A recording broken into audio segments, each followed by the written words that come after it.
In 1852, clockmaker Edward Dent set out to construct the largest and most accurate public clock in the world.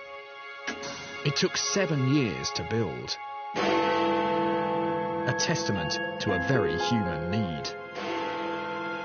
Our modern day lives are completely driven by precise measurement. Take Big Ben. For over 150 years, it's been ringing out the correct time to the people of London. When built, it was an engineering marvel, accurate to an incredible 1 second an hour. But times have changed. Today, we can build clocks which lose 1 second in 138 million years. And now there are plans for a clock accurate to within 1 second over the lifetime of the universe. What is it that drives us to such extremes of ever greater precision? Why do we feel the need to quantify and measure, to impose order on the world around us? Since our ancestors first began to count the passing of the seasons, successive civilizations have used measurement to help master the world around them. It's taken us to the moon and split the atom, and it fascinates me.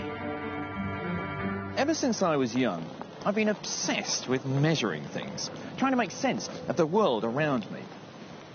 Where do those measurements come from? I mean, who decided that a kilo was a kilo and a second? What we measure, how we measure it, and how accurately we can measure it are surprisingly complex questions. Questions which have obsessed generations of great minds and created a system that describes everything in our world with just 7 fundamental units of measurement. And the quest to define those 7 units with ever greater precision has changed our world.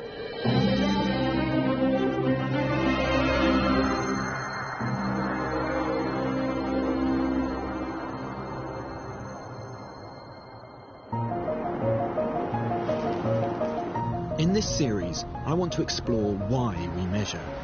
What drives us to try and reduce the chaos and complexity of the world to just a handful of elementary units? In this first programme, I'm going to be looking at 2 of the most fundamental measurements, namely the metre and the second. It's likely that time and distance were the first things people ever tried to measure. They seem closely linked in our minds. We even talk about length of time. And as we'll see, time and distance are inextricably connected by modern science. Being able to measure time actually means spotting patterns, and that's actually a very mathematical way of looking at the world. In fact, measuring time is an incredibly sophisticated act. So where did it all begin? Our ancestors would have first picked up on the patterns of the seasons, marking time as the leaves turned brown, or the days got shorter, when rivers flooded, or berries ripened. These very practical observations would have helped them in the daily struggle to survive. One of the first examples of humans' attempts to measure was discovered here in southern France by 4 teenagers and their dog called Robot. It was 1940, and the 18-year-old Marcel Ravida was exploring these woods when he came across a hole where a tree had been uprooted by a storm. He needed some tools to make the hole bigger, so he came back 4 days later with his 3 friends, and they uncovered the entrance to a huge system of unexplored caves. But what they discovered inside was even more exciting.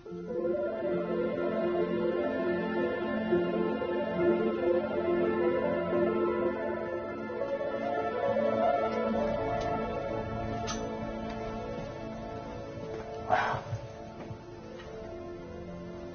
The boys must have been absolutely staggered to come in here and see these images painted on the wall.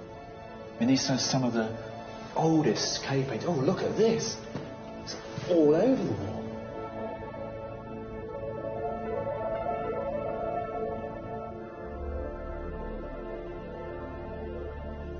Marcel and his friends had discovered some of the earliest cave paintings ever found. These date back 17,000 years and were painted by Cro-Magnon man. It's beautiful. You can really feel the energy of these animals kind of rushing across the walls.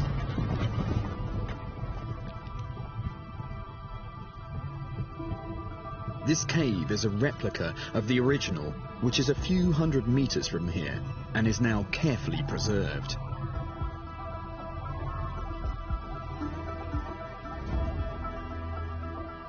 Dr. Michael Rappengluck believes these paintings are evidence of man's first attempt to measure time.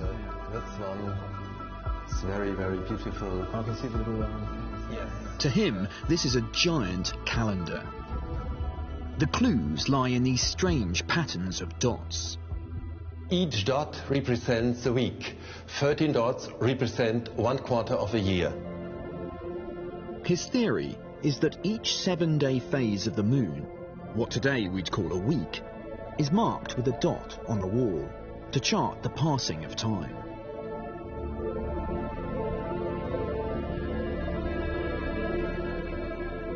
It was a distinctively shaped cluster of dots that eventually allowed him to unlock the full meaning of the paintings. Look up to the ceiling. You see 6 dots. It reminds a little dipper. And I think this is the star pattern of the Pleiades. Oh, right, so these dots are not representing weeks anymore. These are stars up there. Yes, these are stars, and they serve to start the year. When our ancestors saw the stars form this same alignment in the sky, it would mark the start of their year. Dr. Rappengluck believes the animals have meaning too. The stag represents autumn equinox, and it's starting a time cycle to the horse.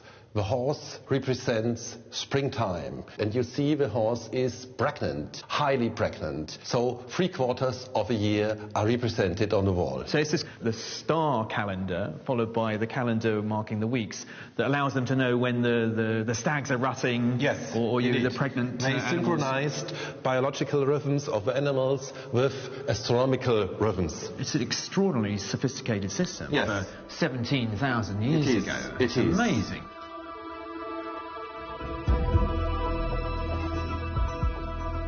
With the aid of this basic calendar, for the first time, our ancestors could start to predict what would happen and when. They could prepare to hunt when animals migrated close by, or, as agriculture developed, determine the best time to plant crops. Measurement was making life easier.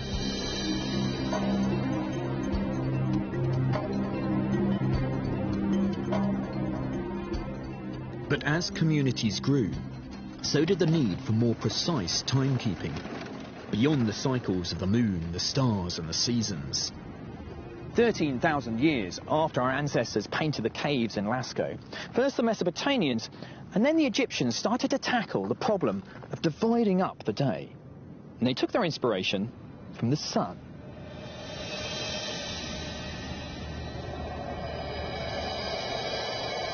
By observing how the length of a shadow changed through the day, they found an easy way to measure time. And they used a device just like this. This is a replica of an ancient Egyptian sundial, and it's one of the first instruments ever created to measure time. Now, at midday, this stone here would have cast no shadow, but as the day went on, the shadow would get longer and longer. So the ancient Egyptians decided to divide the day up into 12 units. And you can see the lines here. We've got 1, 2, 3, 4, 5, 6 lines for the afternoon and 6 for the morning. It's just coming up to 3 o'clock. By linking time and distance, they could reliably measure shorter periods of time, telling the time by measuring the length of a shadow.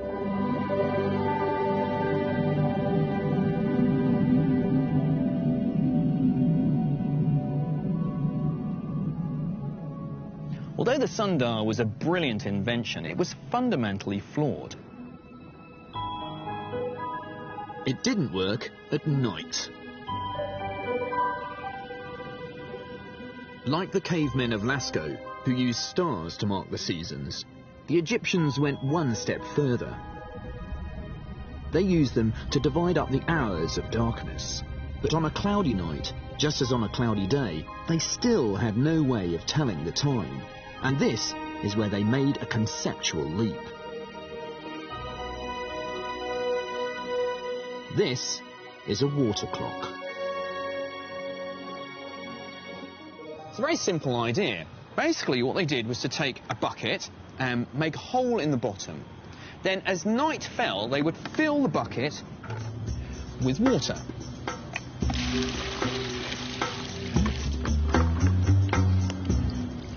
Now, as the water drips out, they can use lines marked on the side of the bucket to tell how much time has passed through the night. They could measure 12 hours independently of the sun or the stars. But why count 12 hours at all?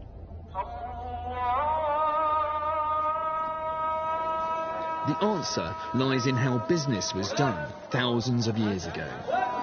Throughout the Middle East, the number 12 and the number 60 were important in commerce. They're numbers that were familiar to traders in markets just like this. And the reason they used them is all to do with arithmetic. As a mathematician, I love the answer because it's about the mathematical properties of these two numbers. They're highly divisible.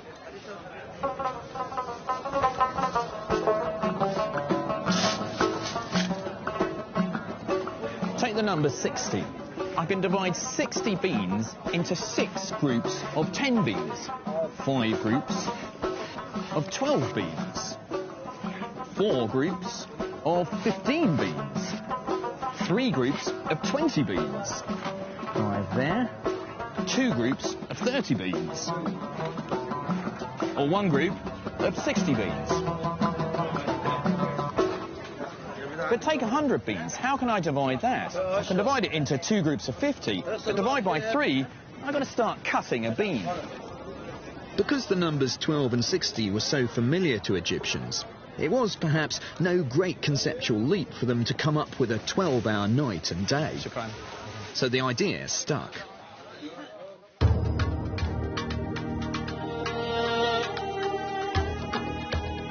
It wasn't just the measurement of time that the Egyptians needed to tackle. They also needed to find better ways to measure distance. Every year, the Nile would flood, bringing great fertility to the land. But with each flood, the borders of the farmers' land would be washed away. So when the waters receded, an accurate way of measuring field size and re-establishing boundaries was critical. They needed a reliable and uniform measure of length. And their solution was this.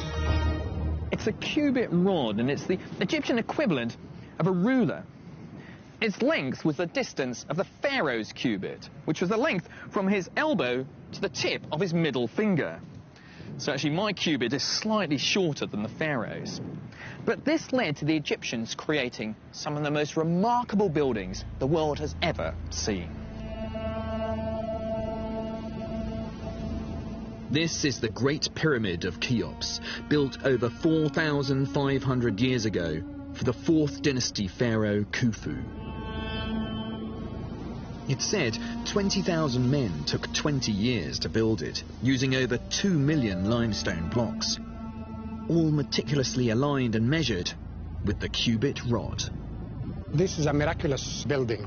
The length of the side is 440 cubit exactly. Exactly? Exactly. Wow. And the height is 280 cubits exactly. Also, it's very square. It has perfection in every part of it. Absolutely. And with so many people working on it, spread over, I guess, a large area in a large amount of time, yes. I mean, actually having a standard unit of measurement must have been absolutely essential. Exactly. They had a rope which is 100 times this, that has knots in it every 1 cubit or every 10 cubits, which is called khet. Okay, we want to measure 440, so we need to take the cornerstone as our starting. Exactly. And So if you start measuring?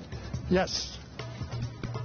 The original cornerstones are no longer visible, but the foundations are still here for all to see. I think I chose the easy job.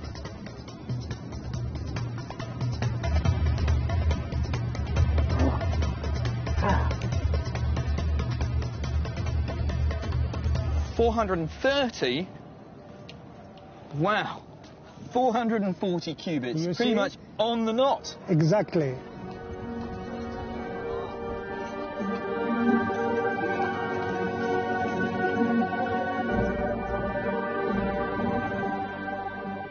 What's so remarkable about the Egyptian system is that they were one of the first to standardise length measurement.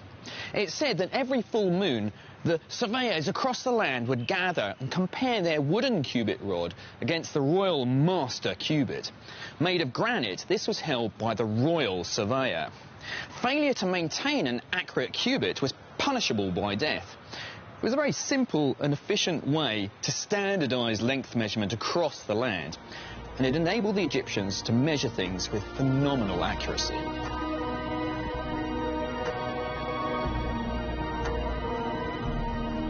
Mastering and standardising time and length measurement was really key to the success of the ancient Egyptian empire.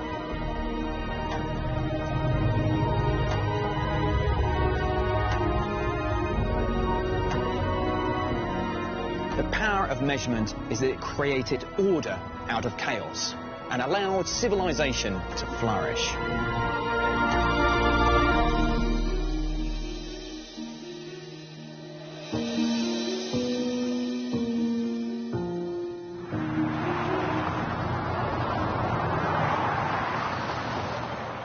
The standardisation of measurement, which began here in Egypt several millennia ago, is now central to all our lives.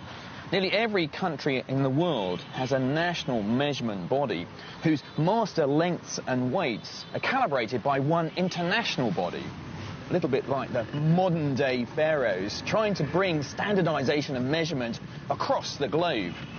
But despite the obvious logic of having one international system, it hasn't been completely embraced. Take me, for example. I'm going to the airport in this cab, which measures its speed in kilometres per hour and miles per hour. When I'm up in the air, they'll be measuring the altitude in feet. My clothes are measured in inches, and my shoes are measured in, well, frankly, I've never quite understood what the unit of measurement for shoe size is. Shoe sizes aside, standardisation of measurement underpins all modern science, though the road to standardisation has not been an easy one.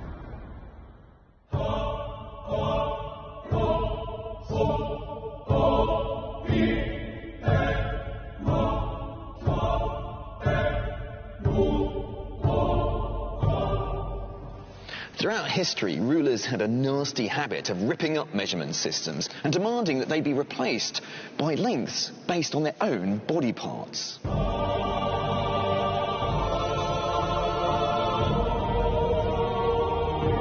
In 12th century England, the yard was defined as the length from the tip of the king's nose to the top of his outstretched thumb.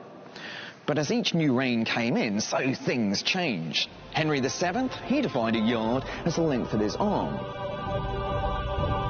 Elizabeth I, well, not to be outdone by her male predecessors, added a few more inches. And so the chaos continued.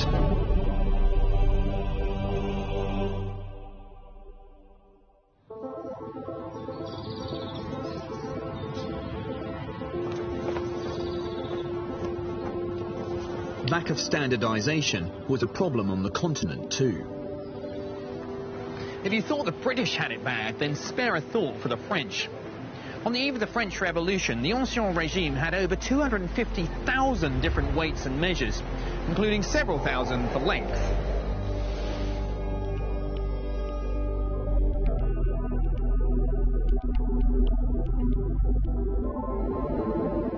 By the end of the 18th century, people realised that something needed to be done.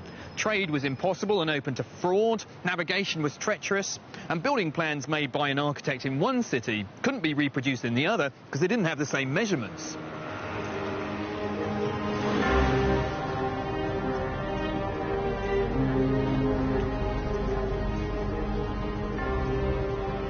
The mess was finally sorted out by the French Academy of Sciences.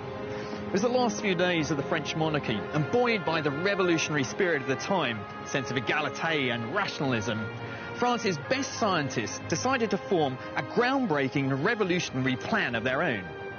No longer would measurement be based on the human body or the vanity of kings and queens. They decided that it should be based on something permanent and unchanging. They chose the Earth.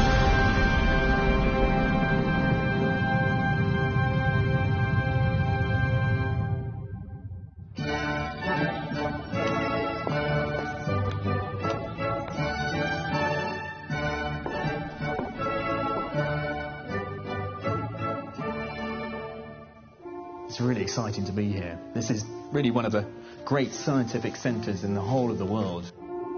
And this is where the modern story of measurement really began, where a new standardised unit of length was introduced, one that is familiar to us all today. On the 26th of March 1791, the Academy here decided to call this new length measurement the metre. Named after the Greek word metron, meaning measure, they decided that it should be 1/10,000,000th of the distance between the North Pole and the equator. It was very clever. The Academy knew that a French colloquial measure would never be accepted by the rest of the world. By basing the metre on the planet itself, no one country could argue for their own measure. They had transcended the politics of nations. This is a system for all people for all time, announced the revolutionary government. There was one problem, though. Nobody knew accurately what the distance between the North Pole and the equator actually was. Getting an accurate figure would mean embarking on the most ambitious and complex large-scale measurement project ever attempted. Two scientists were tasked with turning the theory into reality. They were Pierre Méchain and Jean-Baptiste Delambre. Their task was to measure the distance between 2 points on a meridian or line of longitude. Then, using fairly simple mathematics and knowing the latitude of each point, they could extrapolate and calculate the distance from the pole to the equator.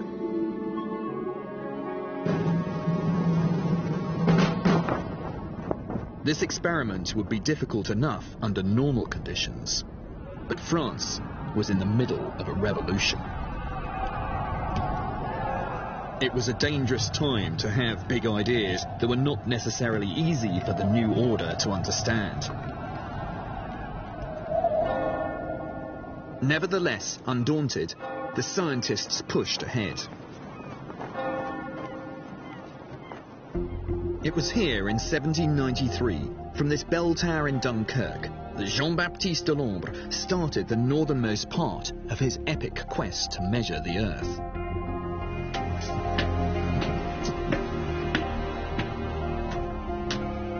While 800 miles to the south, Barcelona was chosen for Pierre Méchain. Their plan was to work towards each other and meet in Rodez in southern France.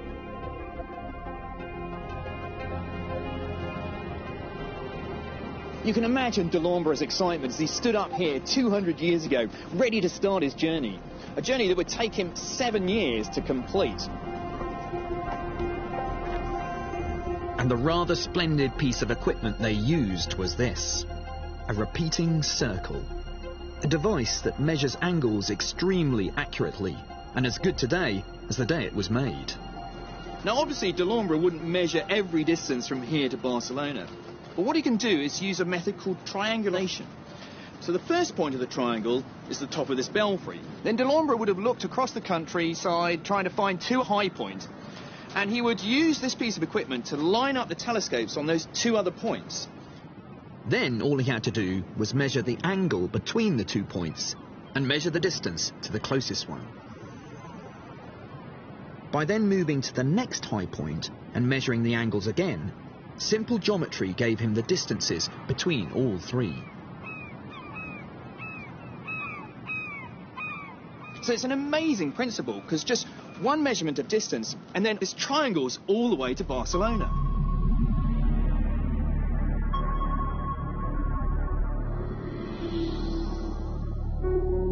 Delambre had a number of close scrapes along the way.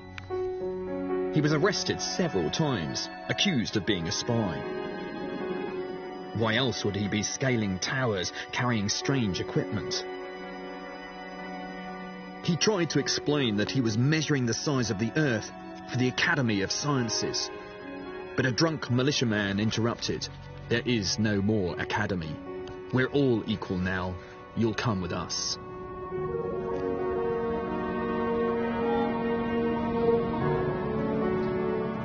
But in general, they were literally above it all.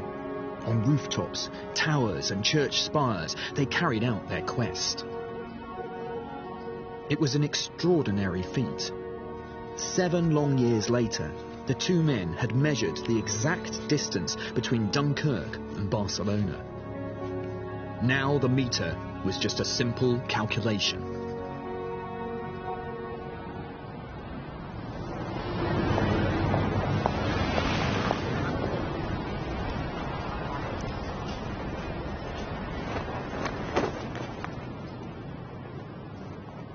The result of all Mechin and Delambre's hard labour, the prototype meter bar, is held here at the French National Archives in Paris.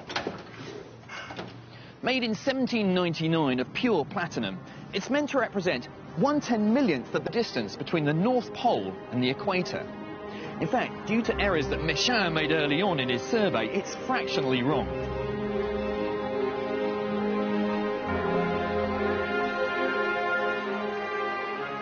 The errors that Mechin made were pretty much irrelevant, because for the first time, the world had a unit of length that was based on something they believed was permanent and unchanging: the Earth.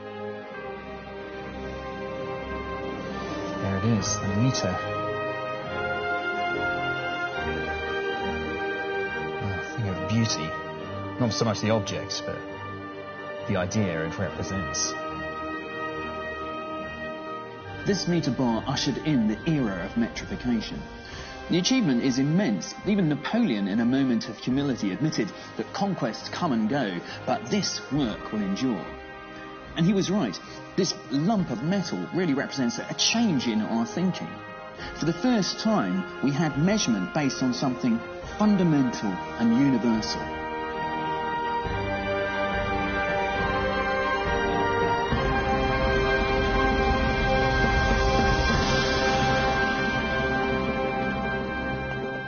The concept was brilliant, but the meter's triumphant arrival was not embraced with universal enthusiasm.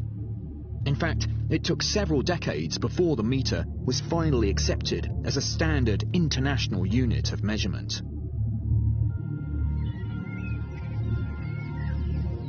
It was on a spring day in 1875 that it all became official.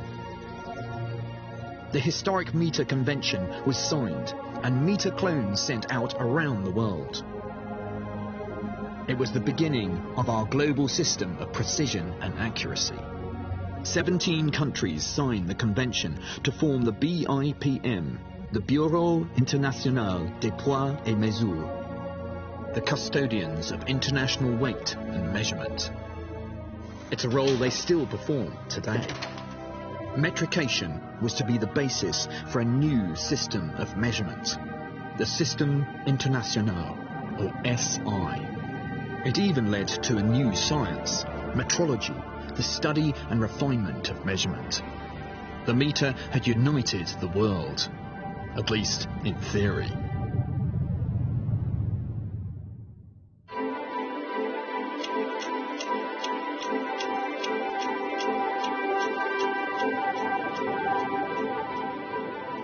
Alongside the meter, seismic changes had happened in how we measured time. For more than 3,000 years, the sundial was the timekeeper of choice across the world. But it was not without its problems. And the reason is, it's just not possible to fix the exact length of an hour because the shadow cast on the dial alters daily throughout the seasons.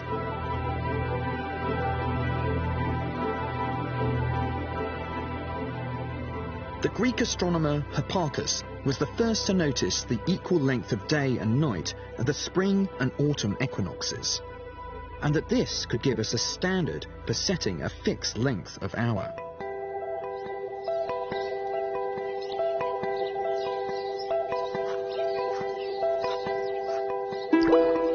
But up until the 14th century, we had no practical way of doing this. It took the invention of the mechanical clock to change everything.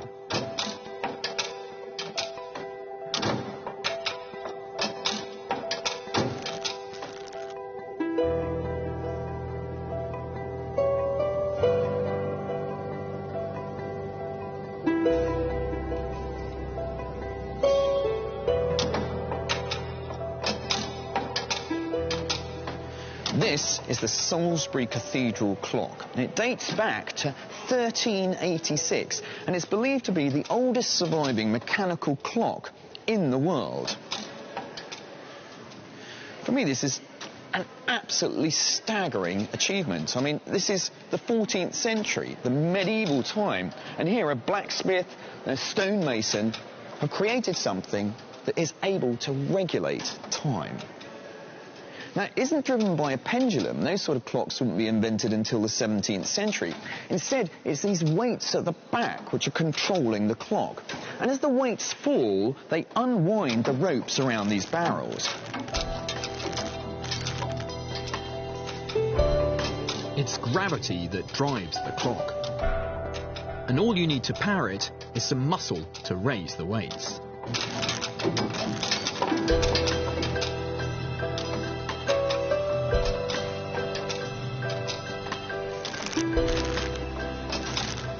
The intriguing thing is, there isn't any clock face on this clock. It was already quite an achievement in that time to get that bell to gong every hour.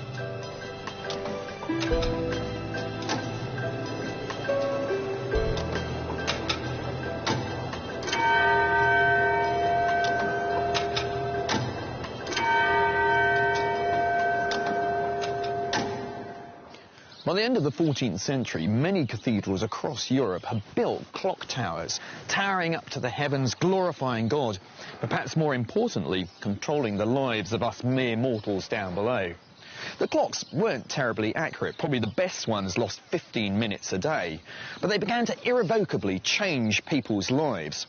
No longer dependent on the sun, we were tied to the chimes of man-made clocks. In the 15th and 16th centuries, as the mechanisms became more accurate, the clock face itself appeared, something we now take for granted. It then became possible to break down our day into even smaller units. For the first time, the hour could be divided into minutes and seconds. The idea came from the Greek mathematician Ptolemy, who divided a circle into 360 equal parts called degrees. He then split each degree into 60 minutes, and each minute into 60-second minutes.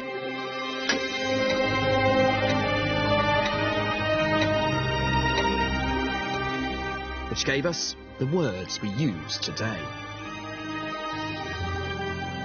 The relationship between time and length was getting closer. We now measured the passage of time by the distance the hand travelled around the clock face. Mechanical clocks gave us a fixed hour, but actually setting them to the right time was still a problem. We still looked to the sun and set our clocks and watches to noon when the sun was directly overhead. But that meant that each town had its own different time. For example, here in Salisbury, the clocks were over 7 minutes later than the clocks in London. The reason? Well, we're further west here, so the sun arrives overhead later.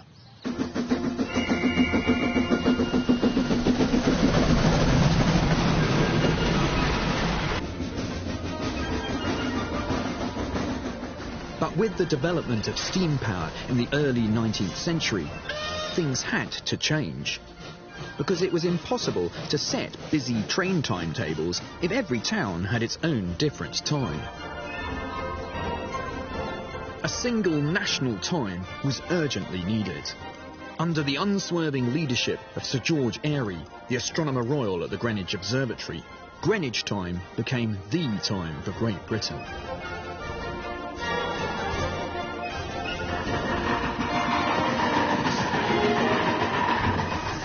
The railways were the first to switch their entire timetable to this new time. And they did it by sending the correct time to virtually every station in the country by the new telegraph lines, which often ran alongside the railways.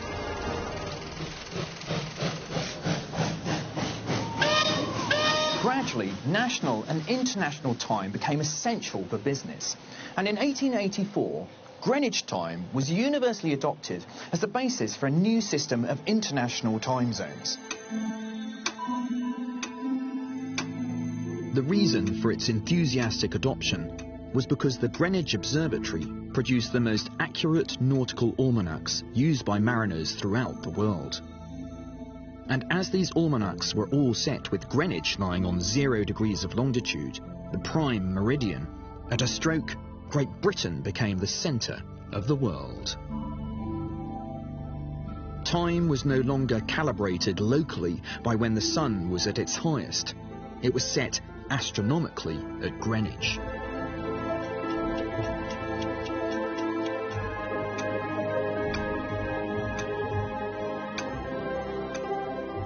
But while Greenwich time had gone international, for most people, actually getting your hands on the correct time was still a challenge. And for businesses, this was fast becoming a problem. And one family realised a cunning way to exploit this need. Every week, John Henry Belville would come up the hill here to Greenwich and set his chronometer to the correct time. And then he'd go back down to London to sell the right time to watchmakers and businesses. By the 1940s, thanks to the radio and cheap clocks and watches, we could all run on time. Time was money. International trade, business and travel were all thriving. As the world embraced Greenwich time, our journey towards globalization started.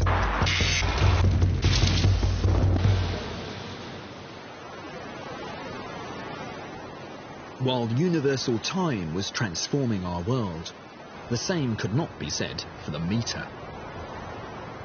17 countries had enthusiastically signed up to the historic meter convention, but in practice, few had enforced it, and the muddle of different measurements continued, with standards and gauges differing from town to town and even factory to factory, which was to have dire consequences here in the United States.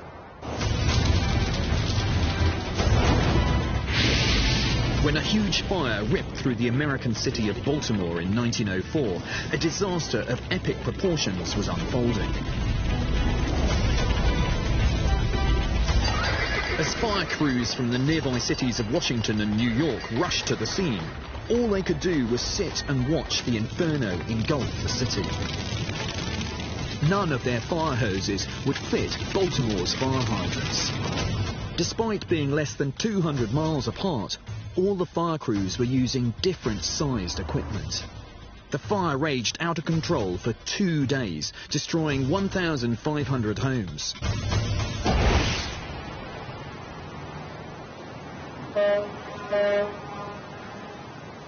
Length measurement needed to be standardized and fast. NIST, America's measurement body, started campaigning for better standards.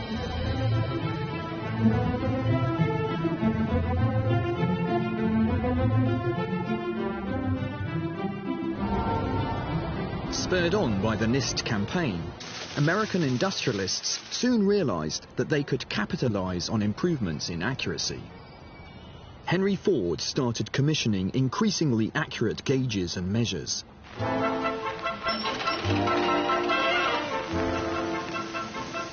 Precise and standardized measurement meant that mass production was possible. At the same time, strict patterns of shift work tied their workforces to the clock.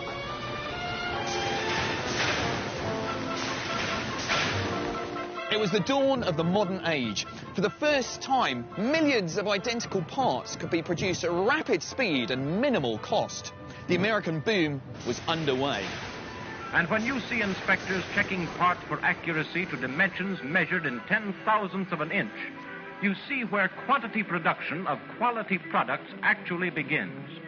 Because parts must fit together perfectly. It would provide a profound lesson to the world. Precise measurement had the power to change the fortunes of a nation.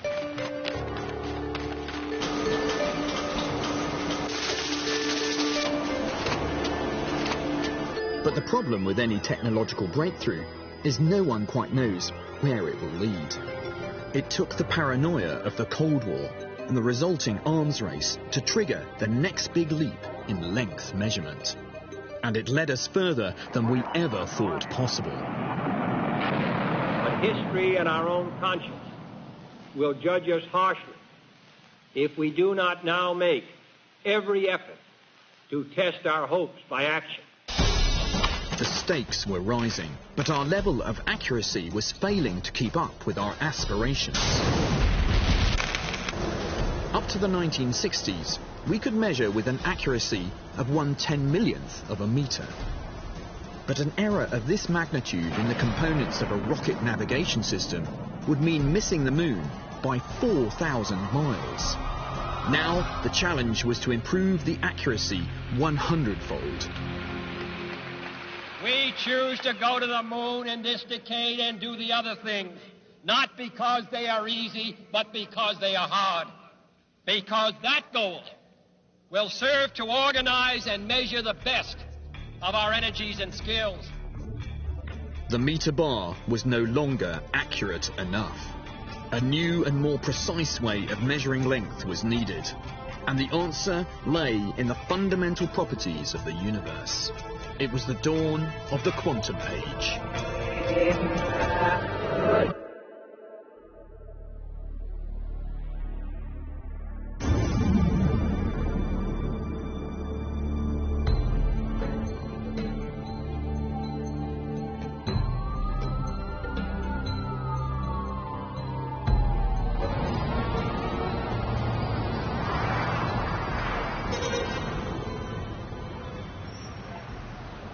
Since the 1870s, there had been a growing desire to take measurement away from earthly constants like the circumference of the globe or the length of the day,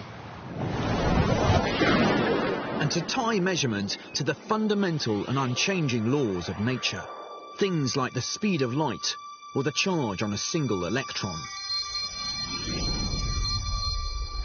It was a Scottish genius, James Clerk Maxwell, who first suggested that these universal constants could hold the key to more precise measurement. Considered by many to be the 19th century's most influential physicist, Maxwell's theories would change the course of measurement history. He said at the time, "If then we wish to obtain standards which shall be absolutely permanent, we must seek them not in the dimensions or the motion of our planet, but in the wavelength, the period of vibration, and the absolute mass of these imperishable and unalterable and perfectly similar molecules." Maxwell's idea was as revolutionary as the decision a century earlier to take length measurement away from the human body and base it on the Earth. Maxwell changed the direction of the science of measurement. Maxwell, it's hard to overestimate the influence he had on scientific thought in the 19th century. It was a very influential idea he had. And he said, well, we should be measuring length in terms of the wavelength of a color of light. But even he couldn't figure out how to really do it to the accuracy that would be required to replace the sort of old meter definition.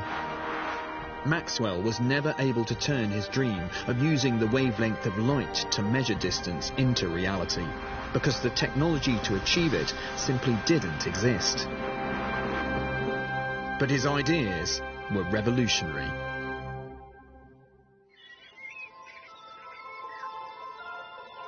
It wasn't until decades later, a scientist at the BIPM, the same place where the world's master meter bar is held, would start to bring Maxwell's vision to life.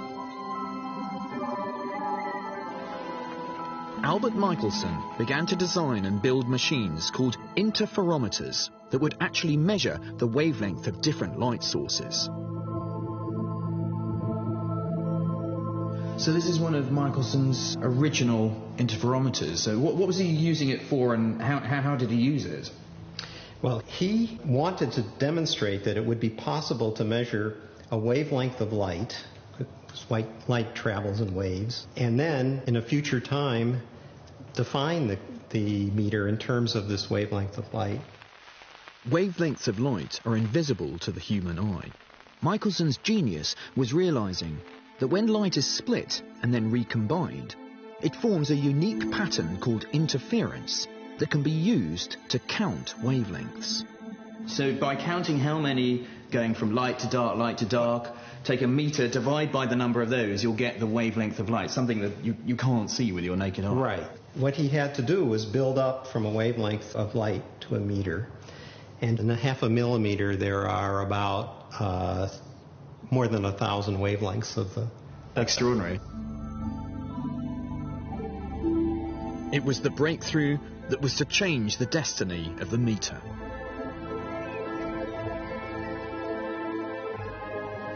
After over half a century of laborious research, scientists were ready. Maxwell's dream was about to become a reality. On Friday, the 14th of October 1960, delegates from across the globe, from Russia and America, gathered here in the grounds of the BIPM. The fate of the meter was in the balance. At 6 o'clock that evening, to much applause, the meter was redefined in terms of the number of wavelengths of light emitted by a special krypton lamp. Finally, the meter bar was consigned to history. But I don't think those French revolutionaries who first came up with the idea of the meter would be too disappointed, because it was really realising their dream of tying the meter to something unchanging and universal.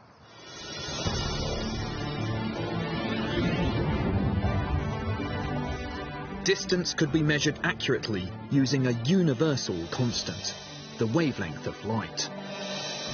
But how could we put this new science into practice?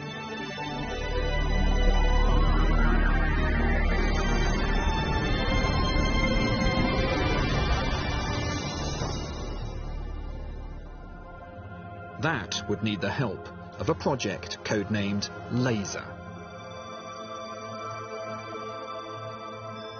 It was the brainchild of Californian Theodore Mayman. Well, this device happens to be the original laser.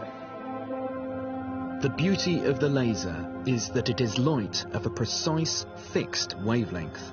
By bouncing this beam off an object and precisely measuring the time it takes to bounce back, suddenly we could measure distances with incredible precision. Within years, the laser was helping us to measure our world in ways we never thought possible.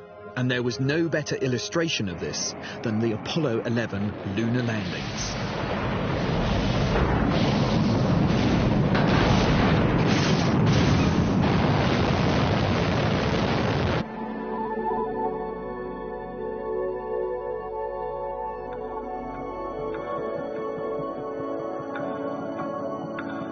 One small step for man, one giant leap for man. When Neil Armstrong and Buzz Aldrin landed on the Sea of Tranquility more than 40 years ago, on the 21st of July 1969, they left a mirror on the moon's surface. When astronomers later fired a laser pulse at it, Mayman's invention was also about to make history. The beam took just 2.5 seconds to reflect back to Earth. For the first time, scientists could calculate the distance to the moon at any phase of its orbit to an accuracy of 3 centimeters.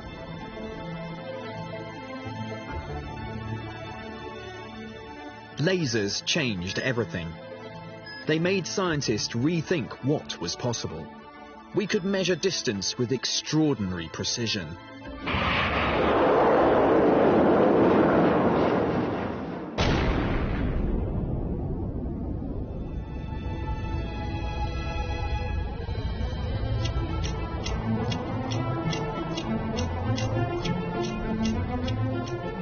Distance was tied to a universal, unchanging constant, but time was not. The second was still based on the rotation of the Earth, which is actually rather variable.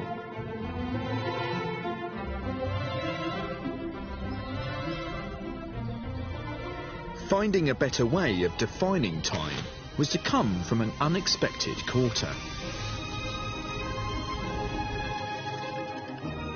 Just a few years before that landmark 1960 meeting in Paris, an English scientist called Louis Essen was working here at the UK's National Physical Laboratory. His passion was precision timekeeping, and he was beginning work on a new generation of clock, the atomic clock. We've set our quartz clocks to keep time with the rotation of the Earth, but for some of our modern problems, this is not quite accurate enough. And now we're setting our quartz to keep time with the vibrations of the atom.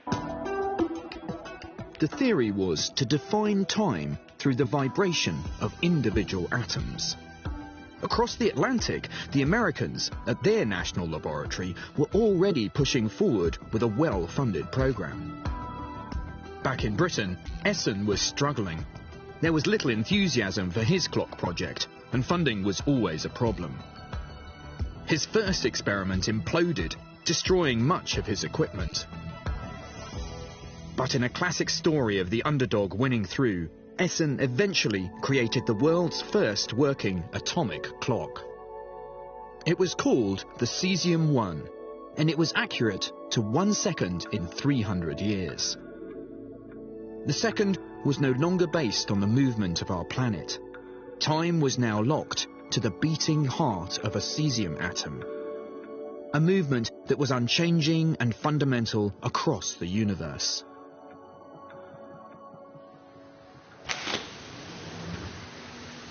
In Britain, the latest incarnation of Essen's atomic clock is the CSF-2. It's one of a global network of atomic clocks that sets our time. To most people, this doesn't look like a clock at all, so how does it actually measure time? Well, what we're doing here is using lasers to slow down cesium atoms. We form a cloud of very slowly moving cesium atoms, and then we use the lasers to throw that cloud upwards through an enclosure containing microwaves, and then they fall back down, throw it a second time under gravity. When the atoms change from one energy level to another, the emitter will absorb one very precise frequency, and we can use that frequency to keep track of time. We simply count up the oscillations. So the number of oscillations will define the length of a second, and those oscillations are a particular property of that cesium atom. So that's right, yes. So any cesium atom will always have the same number of oscillations per second. The oscillations of these cesium atoms are the ticking of the clock, and they give the CSF-2 accuracy to 1 second in 138 million years. It's a degree of precision our ancestors could never have imagined. The genius of Maxwell, Michelson and Essen now touch every part of our lives.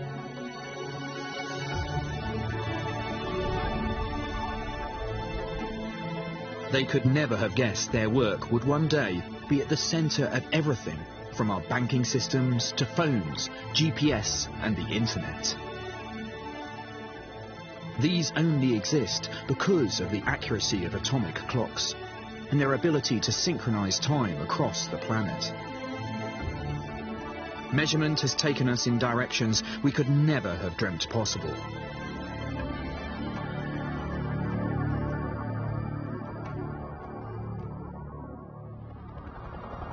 But the story doesn't end there. In one last twist, scientists looked at the meter again. and realised that they could now redefine length using the new accuracy of the second. It was 1983, and in a collaboration between different measurement labs across the world, atomic clocks measured the speed of light with incredible precision. The meter could finally be defined by how far light travels in a tiny fraction of a second. Time and length were intimately intertwined.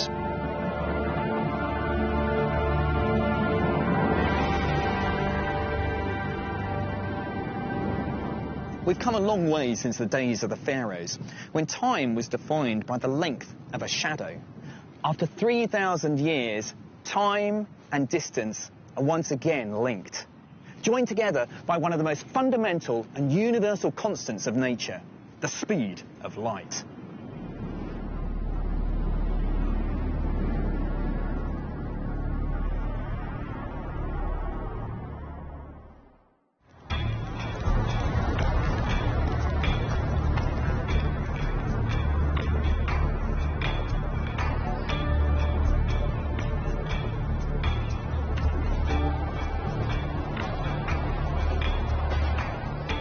Despite all the great advances in time and length measurement, the quest is still on. Scientists are trying to create ever more accurate clocks, clocks that will only lose 1 second in the lifetime of the universe. And once they're deployed, we can only begin to imagine how it's going to change our world. Instant communication, quantum computers, planes that can land themselves. Science fiction will become a reality. And that's the beauty of measurement. Every leap in precision, from the cubic rod to the atomic clock, has led to a technological revolution. Through history, measurement has changed every aspect of our lives. Splitting the year into seasons and lunar cycles allowed man to plan ahead for the first time and gain advantage over the rest of nature. Dividing the day still further into 24 hours was the bedrock for civilization. The fixed hour controlled the working day. And uniform national and international time allowed the globalization of industry. The world would never be the same. The story of measurement has shaped and changed our history, and will continue to do so as we delve deeper into the atomic fabric of the universe in search of greater precision.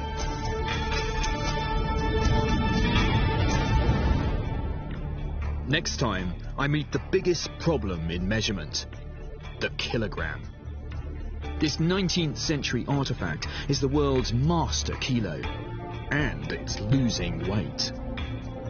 Now, a head-to-head race is on to replace it. As the best minds in measurement science fight it out, there can only be one winner.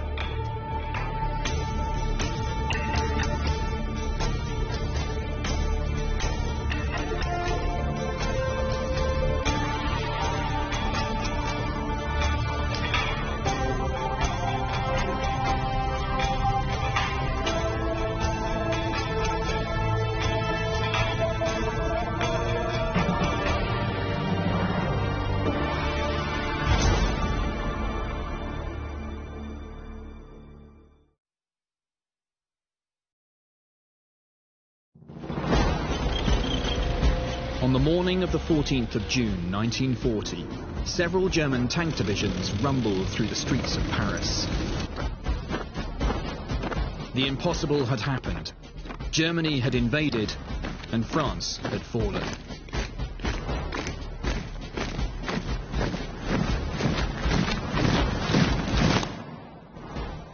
But there was one building on the outskirts of Paris that the Nazis never occupied.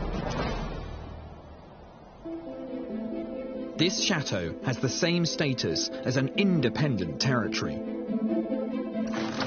Its contents are so closely guarded, I have to hand over my passport to gain access. Today,